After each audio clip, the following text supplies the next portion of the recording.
हाँ जी, नमस्कार। सबसे पहले मैं अपना परिचय दे देता हूँ। माई सेल्फ, मेरा नाम सीए दीपक सिंह है।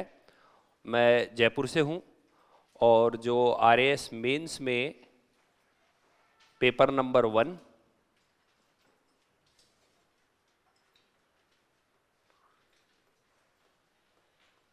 Unit number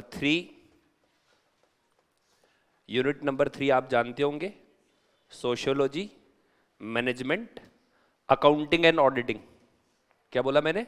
sociology, management, accounting and auditing. तो सोशियोलॉजी मेरा पार्ट नहीं है, मेरा पार्ट है मैनेजमेंट और अकाउंटिंग एंड ऑडिटिंग। आज जो हम स्टार्ट करने वाले हैं वो इस यूनिट 3 का सी पार्ट स्टार्ट करने वाले हैं, जिसका नाम है अकाउंटिंग एंड ऑडिटिंग।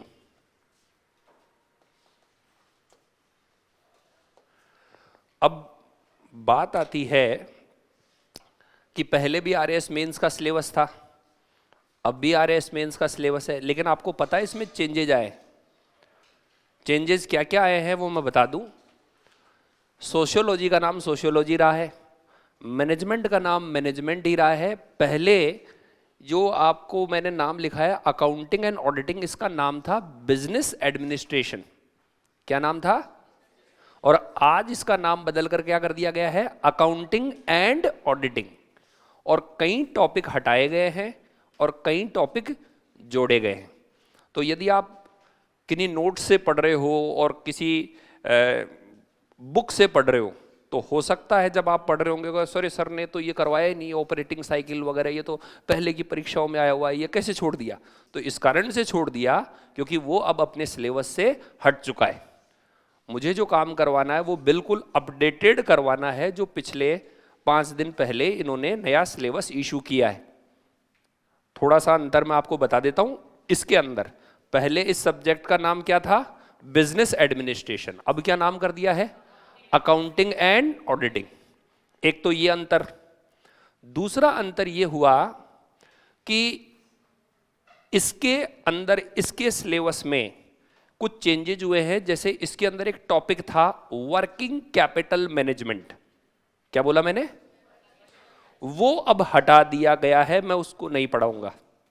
वापस से सुन लीजिए, इसके अंदर क्या था? वर्किंग कैपिटल मैनेजमेंट, वो हटा दिया गया है, वो मैं नहीं पढ़ाऊंगा। तो मैं क्या है कि इसको बाइफरकेट कर देता हूं ताकि आपको ये पता रहे।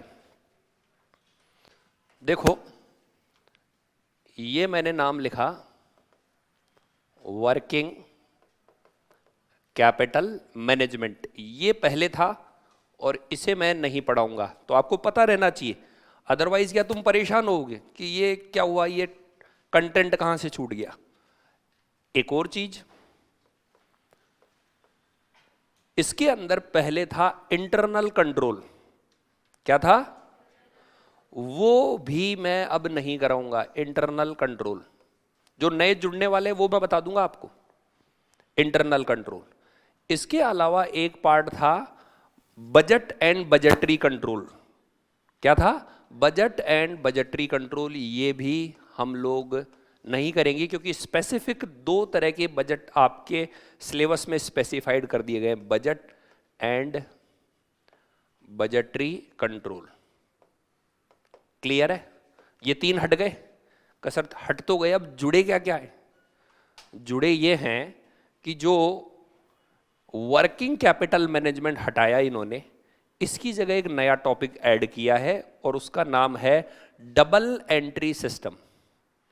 क्या ऐड किया है? दोहरा लेखा प्रणाली। क्या ऐड किया है? दोहरा लेखा प्रणाली। कि सर ये इंटरनल कंट्रोल हटाया, इसकी जगह क्या ऐड किया है? Government audit. क्या ऐड किया है?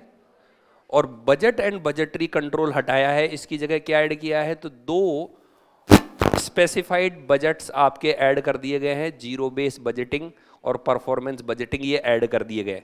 तो मैं सबसे पहले इसका आपको सिलेबस नोट डाउन करवा देता हूं, फिर अपन स्टार्ट कर देते हैं। ठीक है? नोट करें। अकाउंटिंग एंड ऑडिटिंग में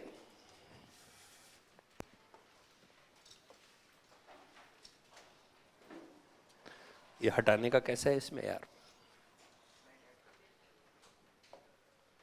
अच्छा,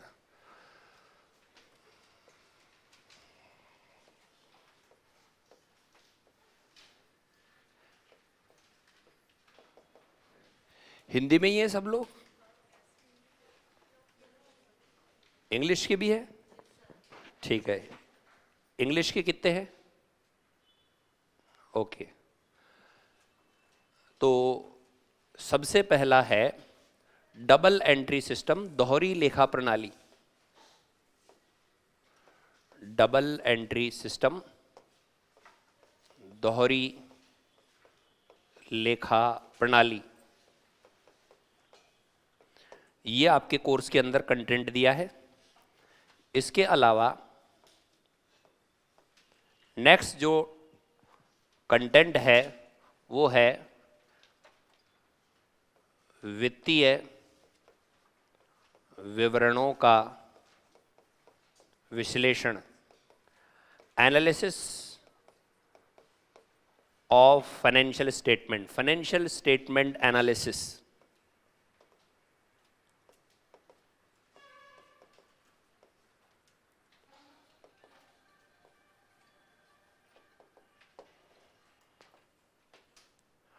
वित्तीय विवरणों का विश्लेषण, फाइनेंशियल स्टेटमेंट एनालिसिस। जो नेक्स्ट थिंग दी है वो दी है responsibility accounting and social accounting. Responsibility and social accounting, उत्तरदायित्व लेखांकन एवं सामाजिक लेखांकन।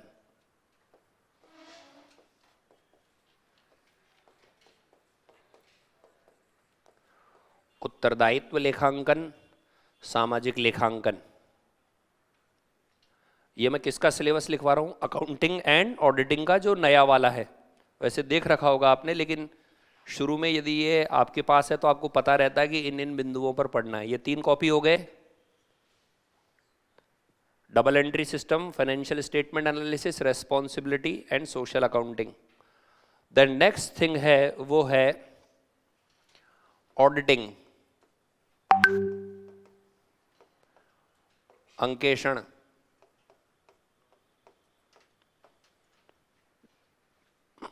ऑडिटिंग, इसके अंदर social audit, performance audit, efficiency audit, social audit, performance audit, efficiency audit, government audit, सामाजिक अंकेषण, दक्षता अंकेषण, क्षमता अंकेषण और सरकारी अंकेषण।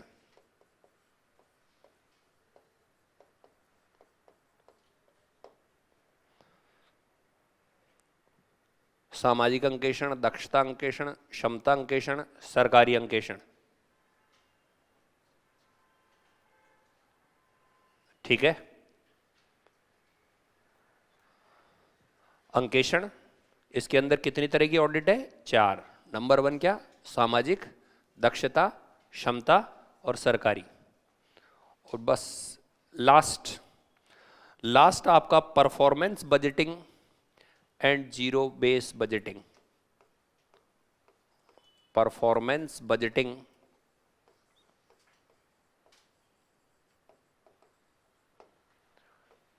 And zero base budgeting.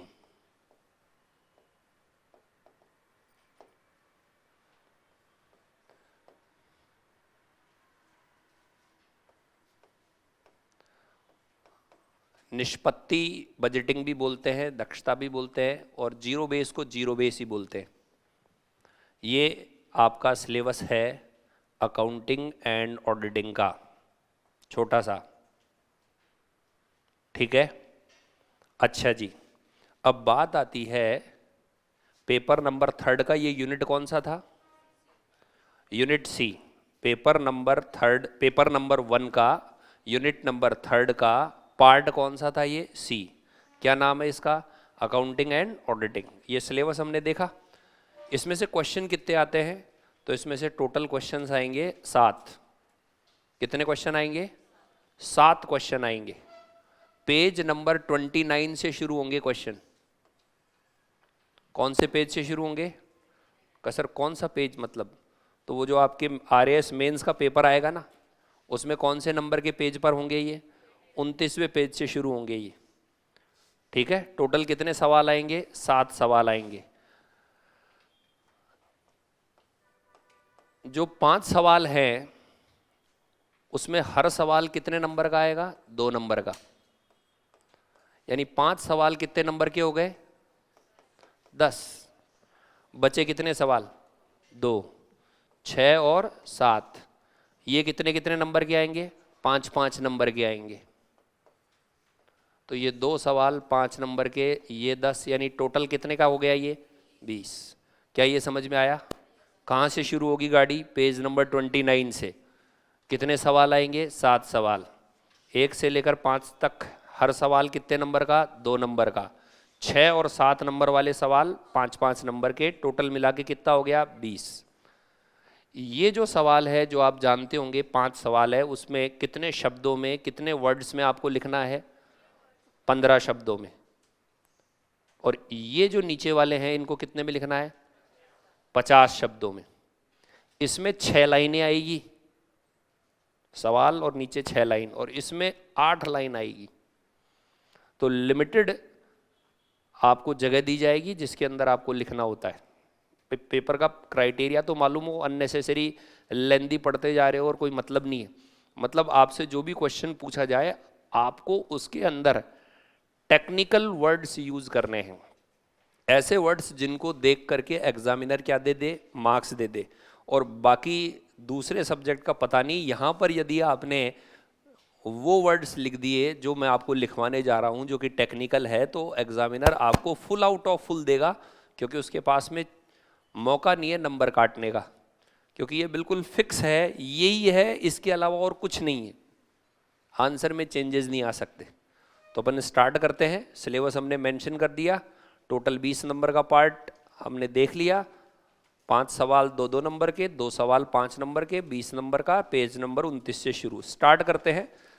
सबसे पहले हमने जो सिलेबस में लिखा उसका नाम क्या था बताओ आप?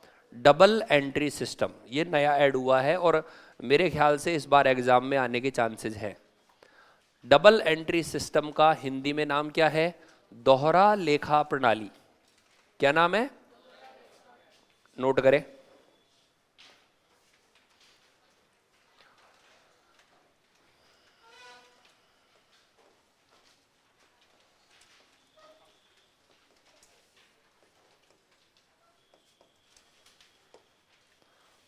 दोहरा लेखा प्रणाली।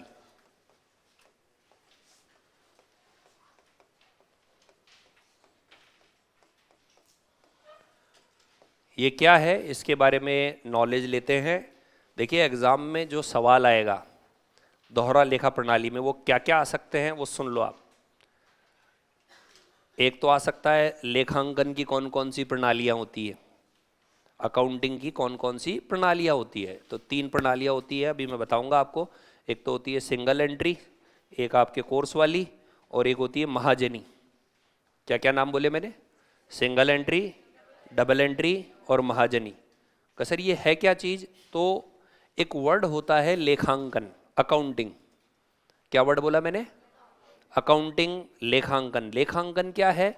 लेखांकन का मतलब है कि एक बिजनेसमैन, एक व्यापारी जो कि बिजनेस कर रहा है, तो वह बिजनेस करने के बाद में अपने प्रॉफिट को जानना चाहता है, अपनी स्थिति को जानना चाहता है। इस कारण से वह अपने हिसाब किताब को बुक्स में लिखता है। इसी बुक्स में लिखने के काम को हम क्या बोलते हैं? लेखांकन। लेखांकन का मतलब क्या है? अपने हिसाब किताब को पुस्तकों में लिखना। जो भी आप कर रहे हो, माल खरीद रहे हो, माल बेच रहे हो, व्हाटएवर, आप उसे किताबों में लिखोगे, तो इस काम को हम क्या बोलते हैं? लेखांकन।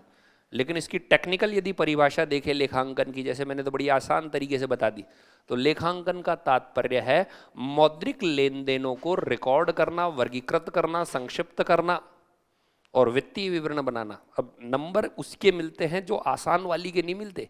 व्यापारी पुस्तक बनाता है, लाभ हानि निकालता है, ये क्या बताया। नंबर उसके मिलेंगे, समझाने के लिए मैं इजी बताऊंगा, लेकिन लिखवाने में ऐसी चीज आपको लिखवानी पड़ेगी जिससे मार्क्स मिले। तो वापस से सुनो, लेखांकन की परिभाषा क्या है? एक व्यवसायी द्वारा मौद्रिक लेन देन, मौद्रिक लेन देन यानी ऐसी लेन देन जिन्हें पैसों में मापा जा सके, को क्या किया जाता है? रिकॉर्ड किया जाता है। इनका मीनिंग भी बताऊंगा मैं आगे। वर्गीकृत किया जाता है, देन क्या किया जाता है? संक्षिप्त किया जाता है, और फाइनेंशियल स्टेटमेंट बनाए जाते हैं। इस पूरे काम को हम क्या बोलते हैं? लेखांकन। और लेखांकन की प्रक्रिया कितनी होती है? 3। कौन कौन सी होती है? एक तो सिंगल एंट्री सिस्टम, एक डबल एंट्री सिस्टम और एक महाजनी। अरे क्लियर है? तो सबसे पहले मैं किसकी बात कर रहा हूं सीधा आपके सामने? इसका इतिहास सुन लो। इसका इतिहास यह है कि सन 1494 में, सन 1494 कौन सी सदी का अंत है? 14वीं सदी का अंत है या 15वीं सदी का अंत है? सन 1494 कौन सी सदी का अंत है? 15वीं सदी का या 14वीं सदी का? आंसर है 15वीं सदी का। सन 1494 15वीं सदी के अंत में इटली के वेनिस नगर के रहने वाले व्यक्ति, जिसका नाम है लुकास पैसिओली, ठीक है, पैसे वाली नहीं है ये, लुकास पैसिओली द्वारा इस पद्धति का आविष्कार किया गया। किस पद्धति का? दोहरा लेखा प्रणाली का। कौन से साल में? 1494 में। कौन सी सदी के अंत में? 15वीं सदी के अंत में। यह लेखांकन की वैज्ञानिक और पारदर्शी पद्धति है। यह लेखांकन की, क्या बोला मैंने? वैज्ञानिक और पारदर्शी पद्धति है, जिसके अंदर कुछ रूल्स और रेगुलेशन होते हैं, और ये वर्ल्ड वाइड, पूरे विश्व में इसको रिकॉग्नाइजेशन है, मान्यता है। कौन सी पद्धति को? डबल एंट्री का। सर ये है क्या चीज? तो ये लेन देनों को रिकॉर्ड करने की एक प्रोसेस है। क्या सर लेन देनों को रिकॉर्ड करने की काहे की प्रोसेस? ये डायरी निकाली और ये लिख दिया, यही तो है। फिर ये वैज्ञानिक क्या है? तो इतना आसान नहीं अकाउंटिंग। अकाउंटिंग के अंदर क्या होता है? डबल एंट्री सिस्टम का मतलब होता है प्रत्येक लेन देन से कम 2 खाते प्रभावित होने चाहिए। कितने खाते? 2 खाते प्रभावित होने चाहिए। सर कैसे? जैसे आपने उधार में माल खरीदा। किसमें खरीदा? उधार में मिस्टर राम से माल खरीदा। तो दोहरी लेखा प्रणाली कहेगी कितने खाते प्रभावित करने हैं? 2। एक तो माल अकाउंट को प्रभावित करना है और एक राम अकाउंट को प्रभावित करना है। कितने अकाउंट? कौन कौन सा? माल, गुड्स, और एक कौन सा? राम। इसी को हम डबल एंट्री सिस्टम कहते हैं। तो सबसे पहले हम डबल एंट्री सिस्टम का लिखेंगे इतिहास। एक लाइन में लिख लो फटाफट से। इस पद्धति के जनक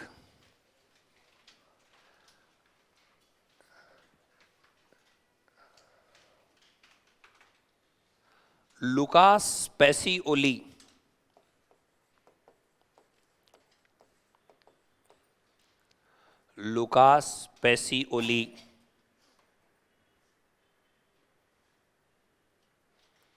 को माना जाता है।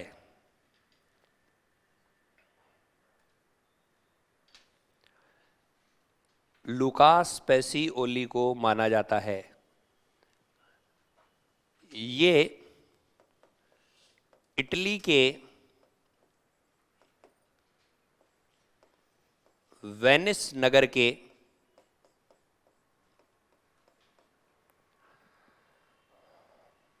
रहने वाले थे।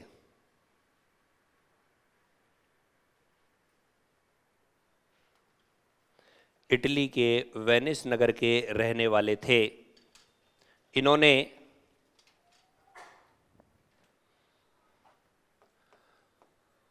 सन 1494 में 15वीं सदी के अंत में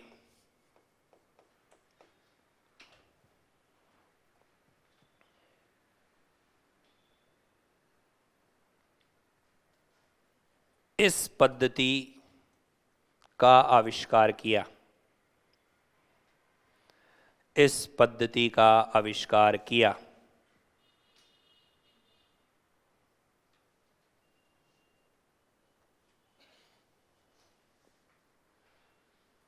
ये मैंने क्या बता दिया? इसका इतिहास। किसका इतिहास? डबल एंट्री सिस्टम का। डबल एंट्री सिस्टम का हिंदी में नाम क्या है? दोहरा लेखा प्रणाली। कौन है इसके जनक? Lucas Pacioli. कौन से साल की बात है? 1494, 15वीं सदी के अंत में। इन्होंने एक पुस्तक भी लिखी थी, आप सिर्फ इतना सा लिख दो। इनके द्वारा जो पुस्तक लिखी गई उसका नाम है दी कंपोजिट स्क्रिप्चर्स। दी कंपोजिट स्क्रिप्चर्स, इनके द्वारा एक किताब लिखी गई और इसमें इन्होंने डबल एंट्री सिस्टम को बताया।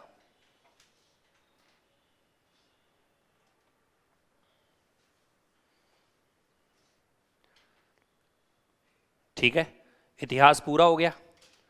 अब लिखो इसकी परिभाषा। किसकी परिभाषा? डबल एंट्री सिस्टम की।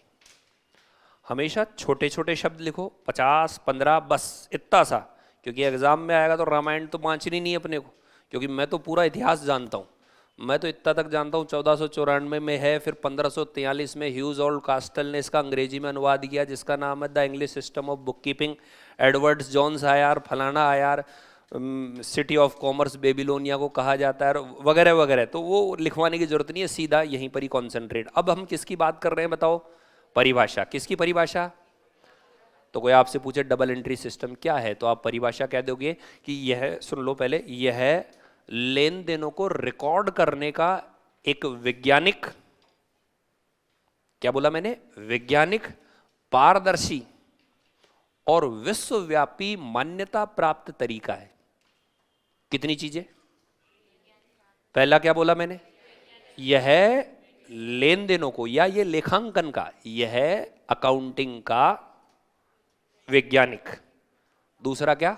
पारदर्शी, ट्रांसपेरेंट। ठीक है, और तीसरा क्या? विश्वव्यापी मान्यता प्राप्त, यूनिवर्सली रिकॉग्नाइज्ड एक तरीका है। बस ये लाइन लिखते तो एग्जामिनर खुश हो जाएगा कि इसको ये तो मालूम है कि ये लेखांकन का एक तरीका है। दूसरा क्या है? ये वैज्ञानिक है। तीसरा क्या है? पारदर्शी, एकदम स्पष्टता है इसमें। क्योंकि जो आदमी डबल एंट्री सिस्टम पर अपने बुक्स ऑफ अकाउंट्स रख रहा है उसको बैंक आराम से लोन दे देता है, सरकार उसे सब्सिडी दे देती है, और अन्य जो काम है उसके आराम से संपन्न हो जाते हैं। उसके बही खातों पर विश्वास किया जा सकता है। चीटिंग बाजी नहीं हो सकती इसमें, प्रॉफिट छुपाया नहीं जा सकता, कर की चोरी नहीं हो सकती। बाकी यदि ये सिस्टम नहीं अपनाओ, और मैंने बताया दूसरा सिस्टम अपनाओ जिसका नाम है सिंगल एंट्री सिस्टम, जो कि आप सब लोग जानते हो। कौन सा सिस्टम? सर हम लोग जानते हैं? हाँ, आप लोग जानते हो। कौन सा सिस्टम? Single entry. क्योंकि उसके अंदर कुछ करना ही नहीं है। एक तो कैश का हिसाब किताब रखना है, किससे क्या लेना है, किसको क्या देना है, बस इसका हिसाब किताब रखना है। जैसे जो आदमी कॉमर्स का ज्ञान नहीं रखता वो भी तो दुकान चला ही रहा है, तो वो बस क्या हिसाब रखता है? कितना आया कितना गया। जैसे कईयों को नहीं देखते, लंबी लंबी पर्चियां रखते हैं और पैसे लिखते रहते हैं, 20 रुपए, 50 रुपए, 10 रुपए गए। और एक चीज और रखते हैं, किससे कितना लेना है, किसको कितना देना है। उस पद्धति को जो आप लोग जानते हो उसको हम बोलते हैं सिंगल एंट्री सिस्टम। लेकिन उसकी दिक्कत क्या है कि न तो वो वैज्ञानिक है, न वो विश्वव्यापी मान्यता प्राप्त है, न वो पारदर्शी है। यानी उसको किसी भी तरह की कोई मान्यता नहीं है। यदि आप उसके बेसिस पर अपना अकाउंटिंग का काम करते हो तो आपके खातों को रिकॉग्नाइजेशन नहीं है। इनकम टैक्स डिपार्टमेंट, कंपनी अधिनियम कोई भी उसको नहीं पहचानता है और उसके आधार पर आपको प्रिविलेजेस नहीं दी जाएगी।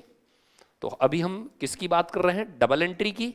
क्या बोला मैंने? यह लेखांकन का वैज्ञानिक, पारदर्शी और विश्वव्यापी मान्यता प्राप्त तरीका है। लिखें, यह लेखांकन का, अकाउंटिंग का वैज्ञानिक, साइंटिफिक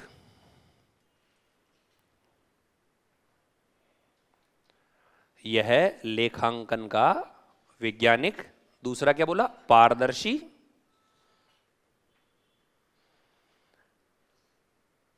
एवं विश्वव्यापी मान्यता प्राप्त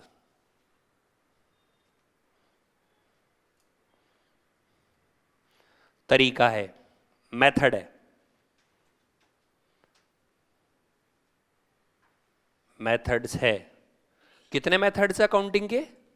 3। कौन कौन से हैं? सिंगल एंट्री, डबल एंट्री और महाजनी। उसमें से ये बीच वाला है। आपको मैं बता दूं, महाजनी है वो भी वैज्ञानिक तरीका है। महाजनी भी क्या है? वैज्ञानिक है। उसमें भी निश्चित क्या है? सिद्धांत है, लेकिन उसको मान्यता नहीं है। कि सर महाजनी आपने बिल्कुल देखा है। महाजनी कभी आप मंडी में गए हो, लाल पोथियां दिखती है, पीले कागज, इंक वाला पेन, और उसमें वो लिखते रहते हैं, और ऊपर बिल्कुल मोटा सा गत्ता लाल कलर का, वो होती है महाजनी पद्धति। वो वैज्ञानिक है, तर्क संगत है, लेकिन उसकी मुसीबत क्या है? वो मान्यता नहीं है उसकी, न तो इनकम टैक्स में, न कंपनी में, और न विश्व में। क्लियर है? अच्छा कसर इसमें होता क्या है? चलो ये 3 शब्द तो हो गई, इसमें होता क्या है? तो एक लाइन और शानदार वाली लिखते ही आपका 15 शब्द का जुगाड़ हो जाएगा। और वो लाइन है कि इस जो पद्धति में, डबल एंट्री सिस्टम में, प्रत्येक लेन देन, कसर ये लेन देन क्या है? तो लेन देन का मतलब है दिन प्रतिदिन की जो भी क्रियाकलाप मुद्रा में होती है उसे हम क्या बोलते हैं? लेन देन। माल खरीदा, माल बेचा, फर्नीचर खरीदा, फर्नीचर बेचा, इस चीज को अपन क्या बोलते हैं? लेन देन। तो इस पद्धति में, डबल एंट्री सिस्टम में, इस पद्धति में लेन देन करने पर कम से कम 2 खाते प्रभावित होते हैं। कम से कम कितने खाते प्रभावित होते हैं? तो इस पद्धति में, डबल एंट्री सिस्टम में, लेन देन रिकॉर्ड करने पर कम से कम कितने खाते प्रभावित होते हैं? 2 खाते प्रभावित होते हैं। उसमें कम से कम एक खाता, अब ये रटना पड़ेगा क्योंकि थोड़ा बहुत तो मैं समझा दूंगा, लेकिन ये रटना पड़ेगा। एक खाता डेबिट होता है कम से कम, और एक खाता क्रेडिट होता है। एक खाता क्या होगा? डेबिट, और एक खाता कसर। इसका मतलब पक्का हर लेन देन में 2 खाते प्रभावित होंगे? मैंने ऐसा नहीं बोला। कम से कम 2 खाते प्रभावित होते हैं। कसर मतलब 3 हो सकते हैं, यस, 3, 4, 5, 6, 7, 8, 9, 10 हो सकते हैं, लेकिन कम से कम कितने होंगे? आगे बोला कम से कम एक खाता डेबिट और कम से कम एक खाता क्रेडिट। यानी ऐसा हो सकता है 2 डेबिट 1 क्रेडिट, 1 डेबिट 2 क्रेडिट, लेकिन ऐसा नहीं कि दोनों ही डेबिट, चारों ही डेबिट। समझ गए क्या? तो यहां पर ये वैज्ञानिक पद्धति में, ये लाइन मेंशन कर लो, इस पद्धति में लेन देन को रिकॉर्ड करने पर, इस पद्धति में लेन देन को रिकॉर्ड करने पर कम से कम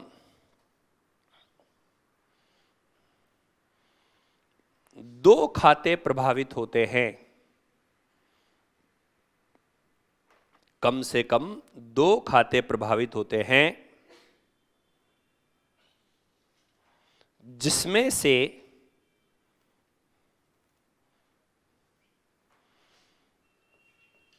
एक खाता डेबिट, जिसमें से एक खाता डेबिट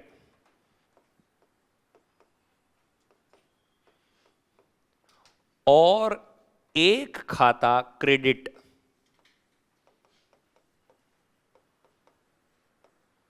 होता है।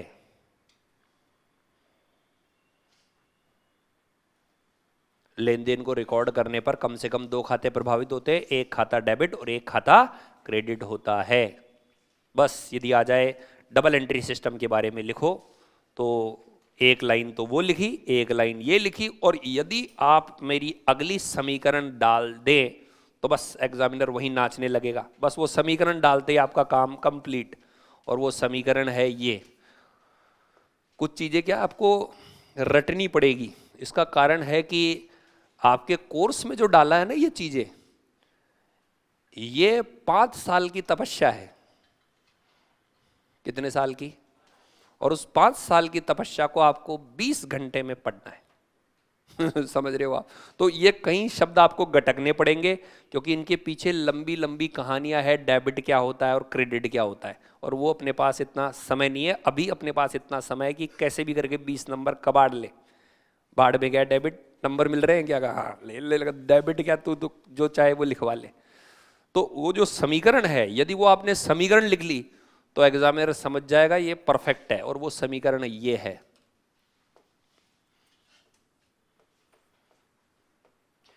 इनके मीनिंग अभी मैं बता दूंगा।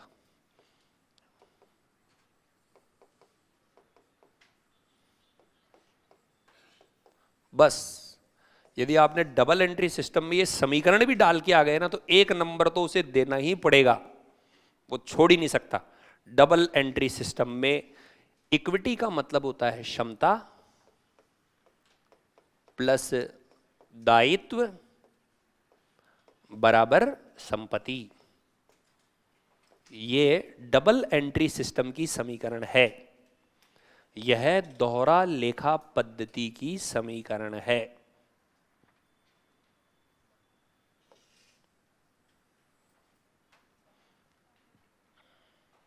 सर समीकरण है मतलब क्या है कि जब भी आप कोई लेन देन करोगे तो ये समीकरण टैली होनी चाहिए, टैली होनी चाहिए। सर इस समीकरण में ऐसा होता है क्या बराबर के चिन्ह के इस तरफ कोई आएगा और बराबर के चिन्ह के इस तरफ आएगा? मैंने ये नहीं बोला। हर लेन देन के बाद ये समीकरण क्या होनी चाहिए? टैली। हो सकता है दोनों खाते इसी तरफ आए, हो सकता है दोनों खाते इसी तरफ आए। जैसे मैं एक एग्जांपल बताता हूं, अभी मैं नोट भी कराऊंगा। नगद में माल खरीदा, क्या बोला मैंने? कैश में गुड्स खरीदा। अब थोड़ा बहुत जीके जनरल नॉलेज आपके पास है, कैश इन तीनों में से क्या होगा? कैश। समता होगी? नहीं नहीं नहीं, क्षमता, दायित्व या संपत्ति? संपत्ति। और माल भी क्या होगा? संपत्ति। तो हो क्या रहा है? कैश कम हो रहा है और गुड्स क्या हो रही है? बढ़ रही है। तो बताओ 100 रुपए से कैश कम हुआ, 100 रुपए से गुड्स बढ़ी, तो इधर की तरफ भी टैली हो गया। तो बताओ ये दोहरा लेखा प्रणाली की क्या है? समीकरण है। क्या समीकरण है बताओ? क्षमता प्लस दायित्व बराबर संपत्ति। और हर लेन देन के बाद ये समीकरण क्या होनी चाहिए? टैली होनी चाहिए। लाइन लिख लो, यह दोहरा लेखा पद्धति की समीकरण है, यह दोहरा लेखा पद्धति की समीकरण है।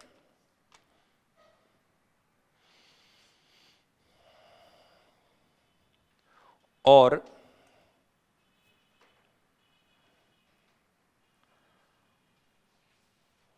प्रत्येक ट्रांजैक्शन के बाद, प्रत्येक लेन देन के बाद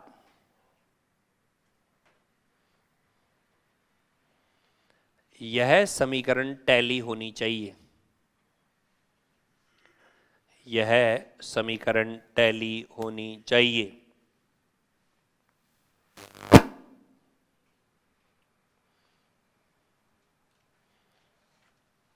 बताओ यहां तक किसी को कोई डाउट है तो? इतिहास बता दिया, परिभाषा बता दी। इतिहास में लूकास पेसियोली बता दिया, 1494 बता दिया, 15वीं सदी का अंत बता दिया। डबल एंट्री सिस्टम क्या है? लेखांकन की एक पद्धति है, लेखांकन का एक मेथड है, वैज्ञानिक है, पारदर्शी है, विश्वव्यापी मान्यता प्राप्त तरीका है। समीकरण आपके सामने है। इसके अंतर्गत लेन देन करते समय कम से कम 2 खाते प्रभावित होते हैं, एक खाता डेबिट होता है, एक खाता क्रेडिट होता है। खत्म। 50 शब्द का भी काम हो गया, 15 शब्द का भी काम हो गया। ओके है? चलो अगली हेडिंग लगाओ, डबल एंट्री सिस्टम की विशेषताएं।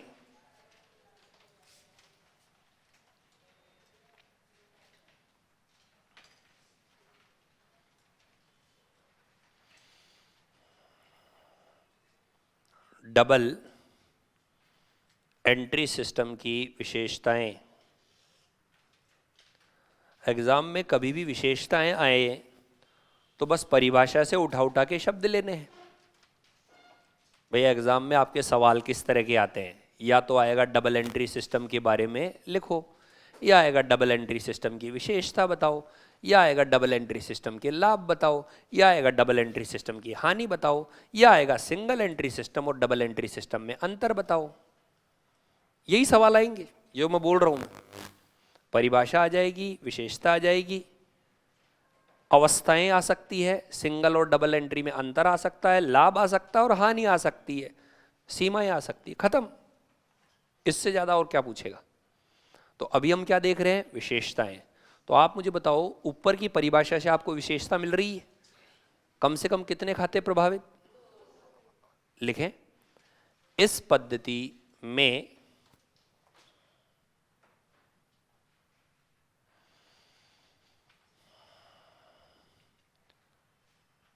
कम से कम 2 खाते प्रभावित होंगे,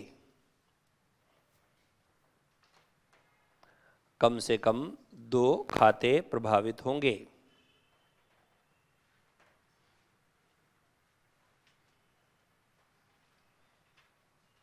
नंबर 2, इस पद्धति में कम से कम कितने खाते प्रभावित होंगे, 2। सर ये तो अच्छी बात है, खाता क्या है। खाता का मतलब होता है किसी व्यक्ति विशेष का हिसाब रखने का एक तरीका, जिसमें आपको नेट ये पता पड़ जाता है कि इस आदमी से इतना लेना है या देना है। आगे इसकी परिभाषा और खातों के प्रकार ही बताऊंगा। नंबर 2, एक खाता, कम से कम एक खाता डेबिट, एक खाता डेबिट, डेबिट को हिंदी में बोलते हैं नाम,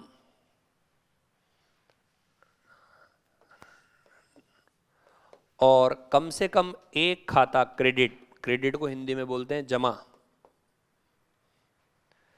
एक खाता डेबिट और एक खाता क्रेडिट होता है।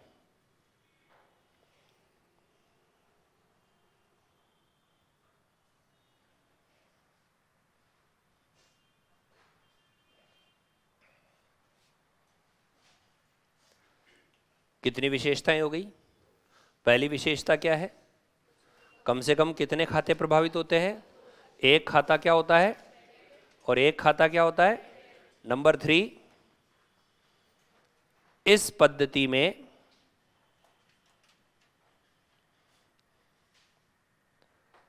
समान राशि से,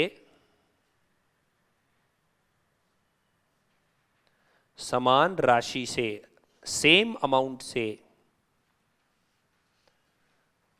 खातों को डेबिट व क्रेडिट किया जाता है, खातों को डेबिट व क्रेडिट किया जाता है।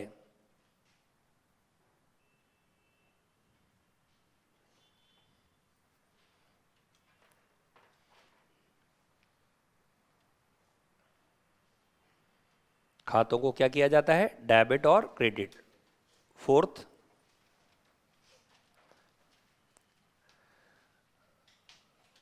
यह पद्धति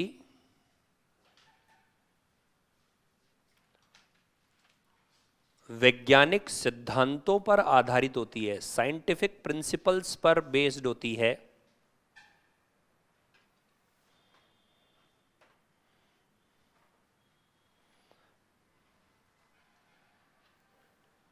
अतः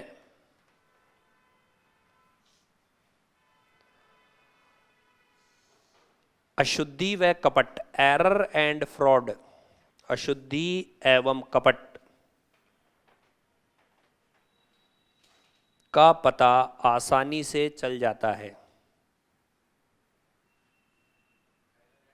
फ्रॉड,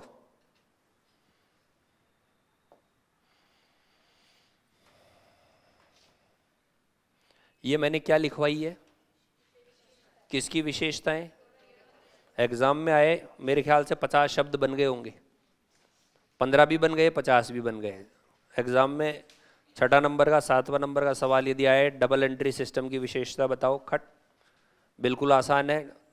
2 खाते प्रभावित, एग्जामिनर का ये नंबर दिया, इसका दिया, इसका दिया, ये लो, ठीक है। उसको वही पॉइंट चाहिए जिससे वो ट्रिगर होता हो, अननेसेसरी की रामायण लिखने से कोई मतलब नहीं। अगला पॉइंट लिखो, दोहरा लेखा,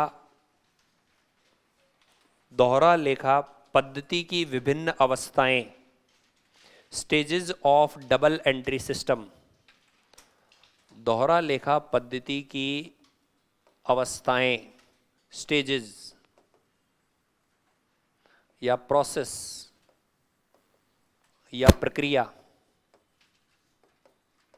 या चरण, अवस्थाएं बोल दो, स्टेजेस बोल दो, प्रोसेस बोल दो, प्रक्रिया बोल दो, चरण बोल दो।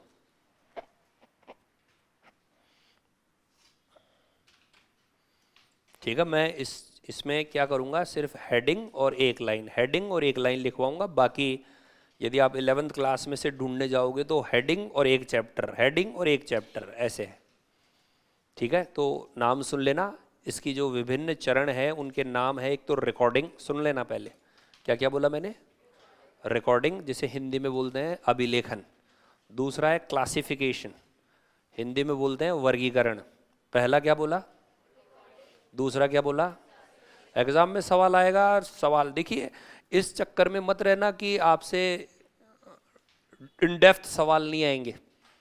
यदि आपने आरएस का पेपर देखा हो तो आपके कोर्स में है कैपिटल स्ट्रक्चर, पहले भी था अब भी है, और उन्होंने सीए इंटरमीडिएट का क्वेश्चन पूछा था, नेट इनकम थ्योरी और नेट ऑपरेटिंग इनकम थ्योरी में अंतर बताओ। विश्वास नहीं हो तो पेपर देख लेना, 2018 का क्वेश्चन है। वो न किसी ने पढ़ा न किसी ने पढ़ाया, क्योंकि सोचा कि यहां तक तो कहां तक पहुंचेगा, उसमें आगे और थ्योरी है, मोदी गिलानी मिलर थ्योरी, 5 नंबर का सवाल आया हुआ है, net income theory, net operating income theory. वो सीए इंटरमीडिएट के अंदर पढ़ाते हैं हम लोग। तो जो आपका पेपर सेटर है, ये मत समझना कि एवे ही जो नॉन कॉमर्स का वो सेट करेगा। ये अलग अलग विशेषज्ञ को दिए जाते हैं। जितना मैंने इनको विगत 5-6 सालों में एक्सपीरियंस किया जब से ये कोर्स में अटैच हुआ है, तो ये क्वेश्चन किसी भी तरह से पूछ सकते हैं। जनरली स्टूडेंट्स की क्या आदत होती है, सर ये हेडिंग है बस ये पढ़ा दो, उसका आजू बाजू जरूर पढ़ना।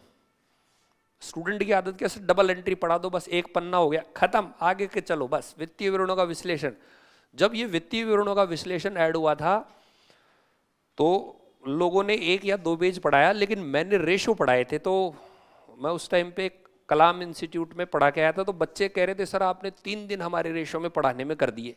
फिर एग्जाम हुआ तो उन्हीं का फोन आया कि सर बच गए वरना तो मारे जाते। करंट रेशो आ गया और डेब्ट इक्विटी रेशो आ गया, क्योंकि उस समय तो किसी को अंदाजा ही नहीं था कि ऐसा आ भी सकता है। सबने सोचा 2 पेज करवा दे यार, वित्तीय विवरण विश्लेषण क्या है, इसके फायदे क्या है, इसके नुकसान क्या, खत्म। लेकिन आ गया क्या, रेशो।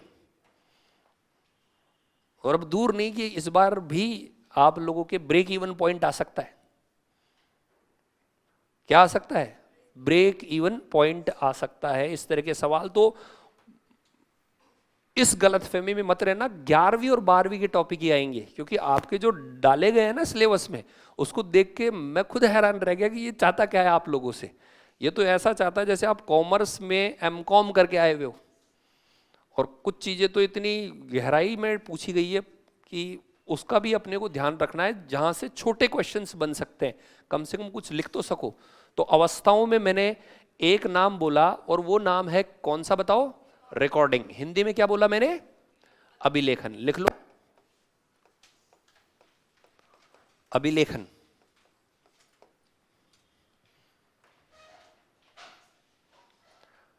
रिकॉर्डिंग, अभिलेखन। ये मैं करवा क्या रहा हूं, हेडिंग क्या लगवाई मैंने, डबल एंट्री सिस्टम की स्टेजेस, डबल एंट्री सिस्टम के प्रोसेसेस, डबल एंट्री सिस्टम की प्रक्रिया, डबल एंट्री सिस्टम के चरण। उसमें पहला चरण कौन सा है, सर इसमें हो क्या रहा है, तो स्टेजेस का मतलब पहले क्या करते हैं, फिर क्या करते हैं, उसके बाद क्या करते हैं, उसके बाद क्या करते हैं। तो इसमें करते क्या है, तो पहला कर्म कौन सा करते हैं, रिकॉर्डिंग। हिंदी में क्या बोला मैंने, इसमें सुन लो, इसमें लेन देनों को, इसमें लेन देनों को, इसमें लेन देनों को प्राथमिक बहियों में, क्या वर्ड बोला मैंने, प्राथमिक बहियों में अथवा जर्नल में रिकॉर्ड किया जाता है। सर ये 2 शब्द आपने बोले, एक तो लेन देन तो समझ में आ गया कि दिन प्रतिदिन की जो गतिविधियां होती है, ये प्राथमिक बही क्या है, तो जब कोई ऑर्गेनाइजेशन बड़ा होता है और उसमें लेन देन ज्यादा होते हैं तो वो बहिया बना लेता है, परचेज की बही, सेल की बही, कैश की बही, समझ रहे हो क्या आप, तो वो बहिया बना लेता है। और इस चरण में, रिकॉर्डिंग वाले चरण में, लेन देनों का क्या होता है, अभिलेखन होता है। किसमें होता है, प्राथमिक बही में अथवा जर्नल में। बस आपके लिए इतना ही बहुत है। कौन सा चरण, रिकॉर्डिंग। लिखें, यह इस चरण में, ऐसा लिखो, इस चरण में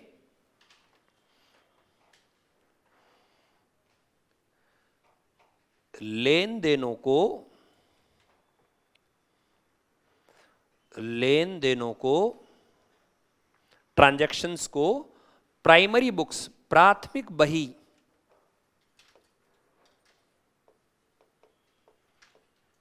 अथवा जर्नल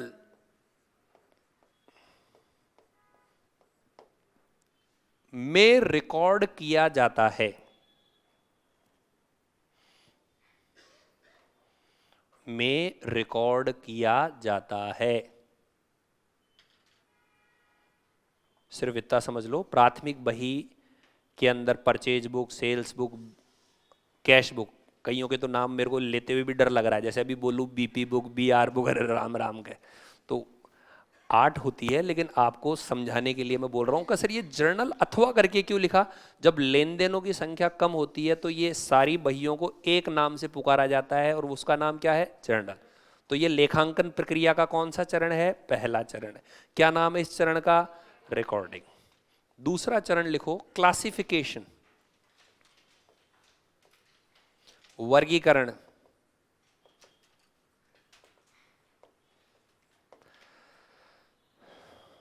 क्लासिफिकेशन, वर्गीकरण।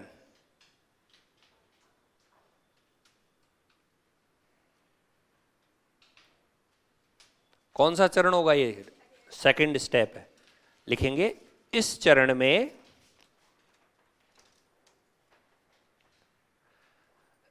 खाते, लेजर, इस चरण में खाते, इंग्लिश में क्या बोलते हैं? लेजर बनाए जाते हैं।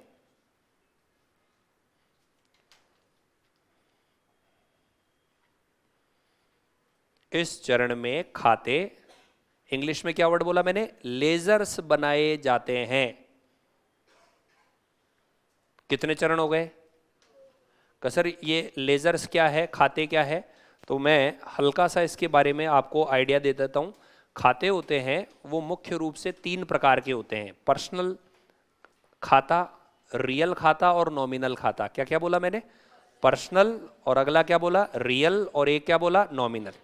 पर्सनल में जो खाते आते हैं वो लेनदार और देनदार से संबंधित आते हैं। अभी मैं क्या है कि एक बार डबल एंट्री सिस्टम करवा दूं, उसके बाद मैं आपको संक्षिप्त इसका विवरण लिखाऊंगा, लेनदार क्या होता है, देनदार क्या होता है, स्थायी संपत्ति क्या होता है। क्योंकि जब मैं वित्तीय विवरणों का विश्लेषण चैप्टर पढ़ूंगा तो बार बार इन शब्दों का प्रयोग करूंगा। एग्जाम में कभी भी नहीं आएगा आपके डेटर क्या है, क्रेडिटर क्या है, लेकिन मुझे आप लोगों को इनकी परिभाषाएं बतानी पड़ेगी ताकि आप एग्जाम में इनको लिंक कर सको, वरना तो ये लिंक ही नहीं होंगे। इतने ज़्यादा कठिन शब्द आपकी जुड़ते जाएंगे। अगर सर ये डेटर बोल दिया, क्रेडिटर बोल दिया, ये क्या है, तो इनका लिखवाना मेरे लिए ज़रूरी है ताकि आप लिंकअप कर सको। तो इस चरण में मैंने क्या बताया? खाते। खाते जो हैं उसके अंदर इस तरह से आता है: खर्चे का खाता, आय का खाता, राम का खाता, शाम का खाता, मशीन का खाता, फर्नीचर का खाता। जैसे मिस्टर राम है, इसको माल बेच भी रहे हैं और इससे पैसा ले भी रहे हैं, तो खाते की सहायता से हमें ये पता पड़ जाता है कि इससे कितना पैसा लेना है या देना है। जैसे नीचे चाय की दुकान वाला है, वो यहाँ भी चाय देता है, वो नीचे बैंक है उसको भी चाय देता है, वो विभिन्न व्यापारी को भी खाता और चाय देता है, तो वो एक डायरी मेंटेन नहीं करता क्या? उस डायरी के अंदर अच्छा सारथी अकेडमी में ये चाय गई और ये पैसे मिले, अब तक 700 रुपये हो गए, आज 200 रुपये मिले, 500 बाकी है, ठीक है, खाते में लिख देना। पान वाले के भी कई आदमी क्या करते हैं, खाते में लिख देना, तो वो एक डायरी से मेंटेन करता है, उसमें हिसाब किताब लिखता रहता है, जितने पैसे आए उतना रिड्यूस करता रहता है और बाकी का हिसाब बताता रहता है, तो उसे हम क्या बोलते हैं? खाता। कितने चरण हो गए? पहला चरण क्या हुआ, दूसरा चरण क्या हुआ, तीसरा लिखो संक्षिप्तीकरण, समराइजिंग।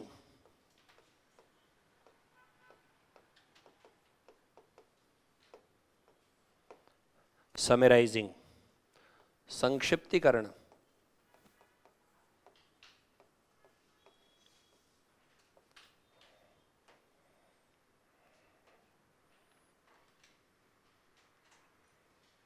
संक्षिप्तीकरण के अंदर लिखेंगे इसके अंतर्गत ट्रायल बैलेंस तलपट बनता है, इसके अंतर्गत ट्रायल बैलेंस तलपट बनता है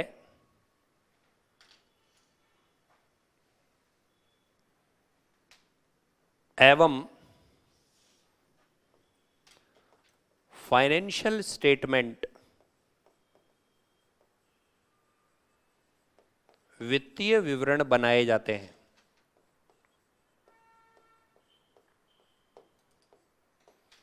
वित्तीय विवरण बनाए जाते हैं, ये शब्द तो आपने सुन ही लिया होगा।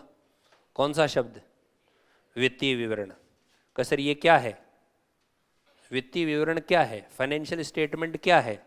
तो फाइनेंशियल स्टेटमेंट वही चीज है जो एक बच्चे की मार्कशीट है। एक बच्चे की मार्कशीट क्या होती है? मार्कशीट क्या बताती है एक बच्चे की? सबको बताती है वो मार्कशीट, उसके घर वालों को भी बताती है, उसके मित्रों को भी बताती है, परिचितों को भी बताती है कि इसने साल भर पढ़ाई की है या टल्ले मारे। समझ में आई बात? तो ऐसे ही कंपनी का जो हिसाब किताब पूरे साल का रखने वाला दस्तावेज है, जो कंपनी की सालाना मार्कशीट बनती है, उस मार्कशीट का नाम क्या है? सर इसमें क्या नंबर आते हैं? क्या नंबर नहीं आते। इसमें दो डॉक्यूमेंट आते हैं, एक तो लाभ हानि खाता, क्या वर्ड बोला मैंने, और एक आता है बैलेंस शीट। लिखवाएंगे इसमें। एक तो क्या बोला मैंने? लाभ हानि खाता, और एक क्या आता है? ये मैंने डबल एंट्री सिस्टम का कौन सा चरण बताया? तीसरे चरण का नाम क्या बताया? संक्षिप्तीकरण में क्या बनता है? Trial balance. का सर ये क्या होता है? तो ट्रायल बैलेंस गणितीय अशुद्धियां जांचने का एक स्टेटमेंट है। क्या जांचने का? गणितीय। का सर गणितीय मतलब जैसे आपने विशेषताओं में ये पढ़ा था कि एक खाता डेबिट होता है और एक खाता, और मैंने विशेषता में ये और बताया था कि समान राशि से डेबिट होता है और समान राशि से, लेकिन यदि आपने थोड़ा गड़बड़ा गए, एक जगह 700 रुपए लिख दिया डेबिट और दूसरी जगह 70 रुपए लिख दिया क्रेडिट, डेबिट में क्या लिखा, क्रेडिट में क्या लिखा? मानवीय स्वभाव है, गलती हो जाती है। तो वो पता कहां पर पड़ जाएगा? ट्रायल बैलेंस में। लेकिन वो वित्तीय विवरण का भाग नहीं है। कितने चरण हो गए? पहले चरण का नाम क्या? दूसरे का? तीसरे का? आपने नाम भी लिख दिए तो भी काम हो जाएगा। जनरली जो आरएएस मेंस में बच्चे करते हैं कॉमर्स में, वो एग्जामिनर को उल्लू बनाने की कोशिश करते हैं। प्रक्रिया के चरण क्या है?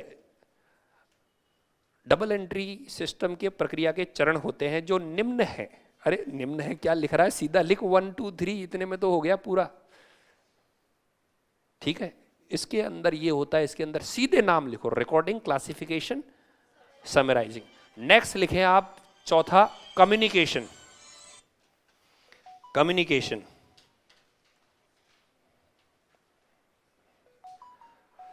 कम्युनिकेशन को हिंदी में बोलते हैं संवहन।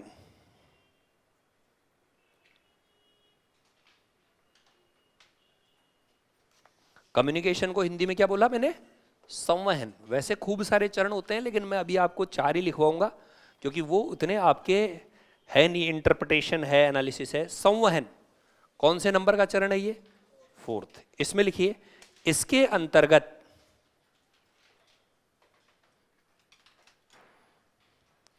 उपयोगकर्ताओं को users of the financial statement, उपयोगकर्ताओं को सूचनाएं पहुंचाई जाती है। उपयोगकर्ताओं को सूचनाएं पहुंचाई जाती है। कितने चरण हो गए? 4। पहला चरण का नाम क्या? दूसरे चरण का नाम क्या? तीसरे चरण का नाम? चौथे चरण का नाम? कम्युनिकेशन। क्लियर है? इसके अंदर उपयोगकर्ताओं को क्या पहुंचाई जाती है? सर ये उपयोगकर्ता क्या है? उपयोगकर्ता का मतलब होता है वे व्यक्ति, वे संस्थान, वे उपक्रम जिनका उस संस्था से हित जुड़ा हुआ है। जैसे फॉर एग्जाम्पल, टेस्ला कंपनी में आग लगी। किसमें? अब आपको लग गई होगी, मेरे को क्या है, आपके कोई फर्क पड़ा क्या? न आपके चेहरे पे कोई एक्सप्रेशन आए, न कुछ, क्या, कोई मतलब ही नहीं। लेकिन भाई साहब टेस्ला कंपनी को, इलॉन मस्क को आपने किराए पे बिल्डिंग दे रखी थी, अब प्रभाव पड़ेगा कि नहीं पड़ेगा? अरे मेरी बिल्डिंग में तो नहीं लगा दी आग इसने। तो यूजर्स का मतलब होता है वे व्यक्ति या वे संस्थान जिसका उस कंपनी से क्या जुड़ा हुआ है, हित का। सर किस किस का हित जुड़ा रहता है? तो वहां के कर्मचारियों का हित जुड़ा रहता है, इसके अलावा उसको माल उधार में देने वालों का हित जुड़ा हुआ रहता है, सरकार का हित जुड़ा रहता है, वो संस्थान जिस लोकेलिटी में है उन लोगों का हित जुड़ा रहता है, बैंक वालों का हित जुड़ा हुआ रहता है, लोन देने वालों का हित जुड़ा हुआ रहता है। तो यह चौथे चरण में उपयोगकर्ताओं को क्या दी जाती है? सूचनाएं, कि भाई देखो ये हमारा हिसाब किताब है और ये है, ये है, ये है। जैसे आपको पता हो तो अभी अभी एक आईपीओ आया था, नाम सुना होगा आपने, पेटीएम। कुछ लोगों ने तो उसमें लगाए भी होंगे पैसे, जो हार्ट अटैक आता आता बचा होगा। 2000 से ऊपर वो इशू आया और 1300 रुपए तक पहुंच गया, मतलब 40% घाटा खुलते ही। तो कहीं तो जाके अस्पतालों में भर्ती हो गए, अब वापस से वो काबू में आ रहा है। तो क्या हुआ कि ये लोग इतने इंटेलिजेंट होते हैं कि सूचनाएं थोड़ी देर बाद लीक करते हैं। ऐसा का ऐसा एक इशू आया था जिसका नाम था नायका, सुना? वो क्या, सौंदर्य प्रसाधन सामग्री बेचने वाली कंपनी थी, आईलाइनर और ये लिपस्टिक, क्रीम। तो वो क्या है, एक लेडीज थी, फाल्गुनी नाम था शायद उसका। तो लगातार प्रॉफिट, लगातार प्रॉफिट। तो भाई साहब इशू शानदार, इशू आया, आने के 2 दिन बाद ही तिमाही लाभ हानि के रिजल्ट डिक्लेयर हुए जिसमें भयंकर घाटा। ये सुनते ही तो शेयर खट नीचे। तो अब आप में से कईयों ने तो नाम ही नहीं सुना, पेटीएम का तो वैसे सुन रखा होगा, लेकिन नायका का तो नाम ही नहीं सुन रखा, क्योंकि आपके हित जुड़े हुए नहीं है ना। अब जिन लोगों ने उसमें पैसा लगाया है उसके हित जुड़े हुए हैं, जो उसके सौंदर्य प्रसाधन सामग्री को यूज कर रहे हैं उनके हित जुड़े हुए थे। उनको हम क्या बोलते हैं? यूजर्स। कितने स्टेप हो गए? किसके स्टेप है ये? दोहरी लेखा प्रणाली। ओके, देन नेक्स्ट हेडिंग लगाओ, दोहरा लेखा प्रणाली के लाभ।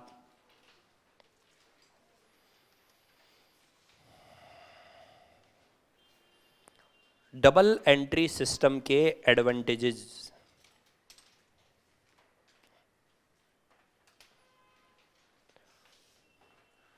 ठीक है, जो भी बिंदु आप लोगों के कोर्स में दिया जाए ना, उससे आगे पीछे के हर चीजें, अंतर, लाभ, हानि, सीमाएं, विशेषताएं, सिद्धांत, थ्योरी, कंसेप्ट, सब पढ़ लो और मात्र 3-3, 4-4 लाइन पढ़ के चले जाओ, बस यही चाहिए।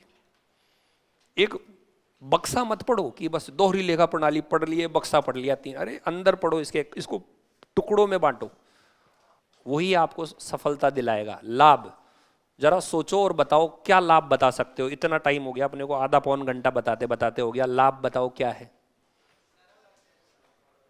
सरल तो नहीं कह सकते क्योंकि इसके लिए विशेष ज्ञान की आवश्यकता होती है, हर एक आदमी तो कर ही नहीं सकता है, तो हानि में आएगा। तो ये बिल्कुल, ये पूर्णतया वैज्ञानिक और तर्क संगत पद्धति है। लिखें पहला लाभ यह है,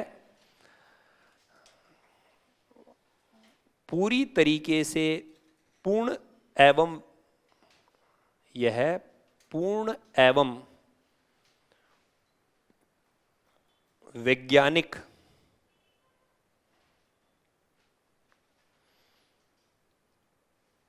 पद्धति है। पूर्ण एवं वैज्ञानिक पद्धति है जिसमें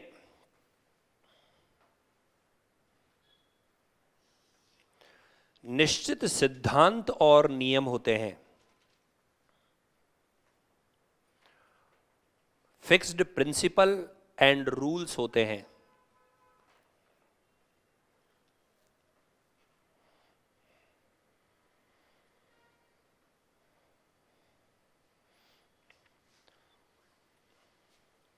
नंबर 2, इस पद्धति से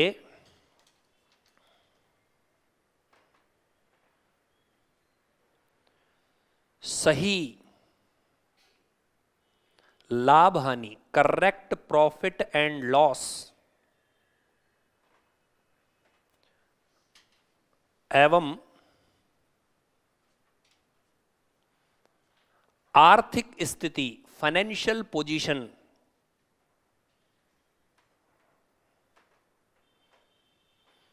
का ज्ञान हो पाता है,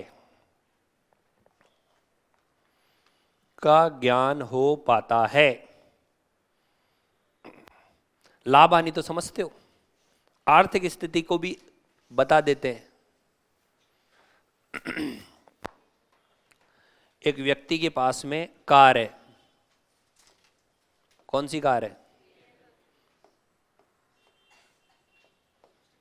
60 लाख की, और उदयपुर में सबसे महंगी जगह दुकान है।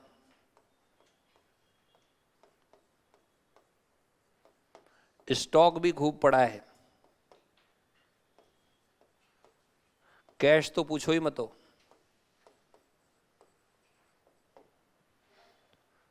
बताओ उसकी आर्थिक स्थिति सही है या खराब है, क्या है?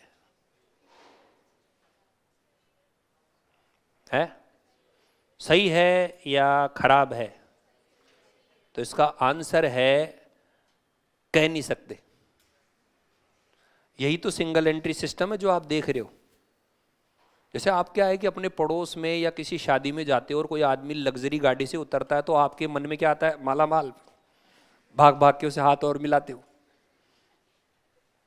लेकिन ये क्या बोला मैंने? ये देखो, ये क्या लिखा मैंने? Balance sheet. इसमें ये होता है पक्ष कौन सा? एसेट। और इधर ये कौन सा पक्ष है? लाइबिलिटी। और इधर क्या लिखा मैंने? लोन। क्या लिखा? लोन। इनका टोटल बताओ कितना हुआ? 300 लाख। और ये मैंने लिख दिया 299 लाख। और ये मैंने लिखा कैपिटल 1 लाख का। सर क्या मतलब है इसका? इसका मतलब है कि ये जो 300 लाख रुपए तुम्हें दिख रहे हैं ना, 300 लाख, उसमें जो सपोर्ट है, इस 300 लाख का जो सपोर्ट है, वो सपोर्ट में लोन का सपोर्ट कितना है? यानी जो आईफोन से धड़ाधड़ घंटियां बज रही है, वो लोन देने वालों की बज रही है, किस्त कब चुकाएगा? और खुद का पैसा केवल कितना लगा हुआ है? ऋणम क्रवेत घृतवम पीवेत, लोन लो और घी पियो। जितने जो लग्जरी गाड़ियों में बैठे हुए लोग हैं, बड़े बड़े बंगलों में बैठे हुए, उसमें 80% की हालत यही है कि उन्होंने ये जो तामझाम इकट्ठे कर रखे हैं, वो किससे इकट्ठे कर रखे हैं? कर्जों से। अब बताओ आर्थिक स्थिति सही है, खराब है, कैसी है? खराब है। तो ये किससे पता चल रहा है? और बैलेंस शीट किस में बनती है? Double entry system. तो मैंने क्या बताई विशेषता? तीसरी वाली विशेषता क्या बताई? इससे सही लाभ हानि और क्या बताया? आर्थिक स्थिति का पता चलता है। लाभ हानि तो पता चलती है P&L अकाउंट से, और आर्थिक स्थिति पता चलती है बैलेंस शीट से। अरे बात समझ में आई क्या? कितनी विशेषताएं हो गई? तीसरी विशेषता लिखो।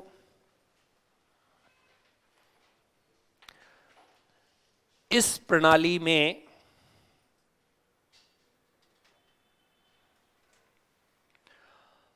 अशुद्धि एवं कपट का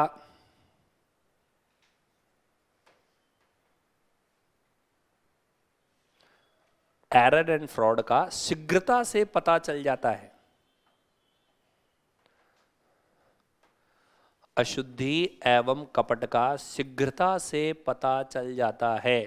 कसर क्यों? क्योंकि ये एक सिस्टम ही ऐसा है कि आप इससे चूक ही नहीं सकते, आप इससे बच ही नहीं सकते। इसमें ऐसा सिस्टम डेवलप कर रखा है। कितने लाभ हो गए? 3। पहला लाभ क्या बताया? वैज्ञानिक है।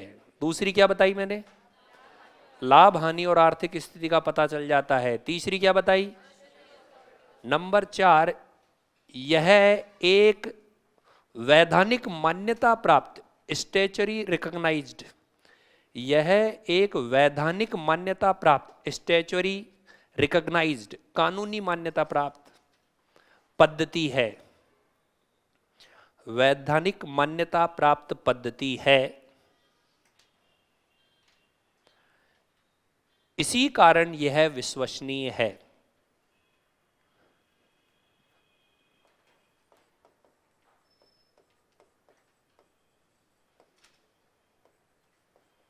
इसी कारण यह रिलायबल है, विश्वसनीय है।